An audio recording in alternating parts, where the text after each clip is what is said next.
Հունվարի 25-ին ժամը 17:05-ին ներքին գործերի նախարարության ոստիկանության օպերատիվ կառավարման կենտրոն զանգահարած քաղաքացին հայտնել է, որ Գորիսի Թոսկապ կոչվող հատվածում գերեզմանների մոտ վիճաբանություն է եղել։ Ոստիկանությունից հայտնել են, որ նշված վայր են մեկնել ներքին գործերի նախարարության ոստիկանության օպերատիվ խմբեր։ Պարզվել է, որ կենցաղային հարցերի շուրջ տեղի է ունեցել վիճաբանություն, ինչի ընթացքում 45-ամյա Վարուժան Յոլյանի ձեռքի նռնակը պայթել է։ Վարուժան Յոլյանը եւ 38-ամյա Արմեն Յոլյանը մահացել են։ Իսկ վիճաբանությանը ներկա Գորիսի 30-ամյա բնակիչը ստացել է վնասվածքներ եւ տեղափոխվել բժշկական կենտրոն։ Մահացածներից մեկը Գորիսի համայնքապետ Արուշ Արուշանյանի վարորդն է, մյուսը նրա բարեկամը, որի հետ պապական առանձնատունը կիսելու հետ կապված վեճ են ունեցել։ Նախաձեռնվել է քրեական բարոյթ, դեպքի բոլոր հանգամանքները պարզվում են։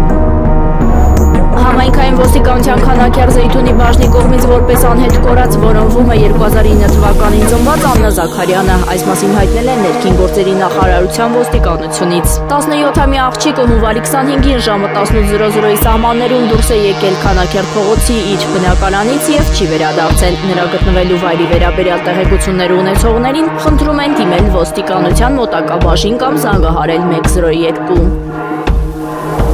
Հունվարի 25-ին ժամը 18:18-ին Վայոց ձորի մարզային փրկարարական վարչության ճգնաժամային կառավարման կենտրոնը հազանգ է ստացվել, որ Ջերմուկի Խաչմերուկից դեպի Սարավան գյուղ տանող ավտոճանապարհին տեղի է ունեցել ճանապարհատրանսպորտային պատահար, կաթ ուշած։ Անհրաժեշտ է փրկարարների օգնությունը։ Դեպքի վայր է մեկնել փրկարարծառայության մարզային փրկարարական վարչության Հրշեջ փրկարարական ջոկատից 1 մարտական հաշվարկ։ Պարզվել է, որ Երևան-Մեղրի ավտոճանապարհի 149-րդ կիլոմետրին բախվել են Սկանիա Մակնիշի ավտոբուսը եւ Mercedes-Benz Մակնիշի ավտոմեքենան։ Վերջինիս վարորդն արգելափակվել է։ Փրկարարները հոսանքազրկել են Mercedes-Benz Մակնիշի ավտոմեքենան, փակել գազի բալոնի փականը, հատուկ տեխնիկայի օգնությամբ մասնատել են ավտոմեքենան, դուրս են բերել վարորդին եւ մոտեցրել շտապօգնության ավտոմեքենային։ Վերջինս հոսպիտալացվել է բժշկական կենտրոն։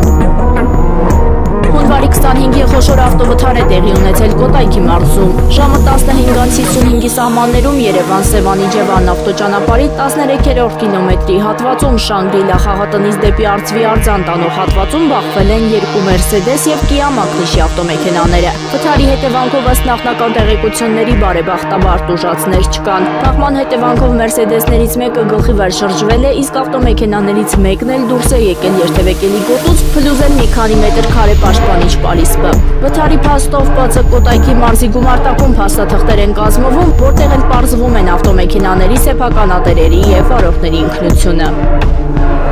Հունվարի 18-ի գիշերը ժամը 4-ի սահմաններում քրեական ոստիկանության Արագածոտնի մարզային վարչություն հաղորդում էր ստացվել, որ հունվարի 17-ի ժամը 22-ից հունվարի 18-ի ժամը 2:30 ընկած ժամանակահատվածում մուտք էին գործել Գոշ գյուղի առաջին փողոցի տներից մեկն ու գողացել ոսկյա զարդեր, բջջային հեռախոսներ, կենցաղային իրեր։ Կազմված փաստաթղթերն ուղարկվել էին Արագածոտնի մարզային քննչական վարչություն, նախաձեռնվել էր քրեական բարոյթ։ Մարզի քրեական ոստիկանների եւ քննիչների համատեղ ձեռնարկած օպերատիվ հետախուզական եւ քննչական միջոցառումների արդյունքում պարզվել է, որ բնակարանային գողությունը նախնական համաձայնությամբ կատարել են 53 եւ 45 տարեկան 3 տղամարդ, որոնցից 2-ը աշտարակ քաղաքի, մեկը Եղվար քաղաքի բնակիչ։ Քրեական բարոյթի շրջանակում հունվարի 22-ին կատարված խոզարկությամբ 45-ամյա Եղվարդ Սուտանը հայտնաբերվել են Գոշ գյուղի բնակչի տնից գողացված հեռուստացույցը եւ պլանշետը։ Տղամարդիկ ձերբակալվել, տեղափոխվել են քրեական ոստիկանության Արագածոտնի մարզային վարչություն, խոստովանել են կատարած գողությունը, ապա տեղափոխվել են ձերբակալվածների պահման վայր։ Ձեռնարկվում են միջոցառումներ գողոնի մյուս մասը հայտնաբերելու ուղղությամբ։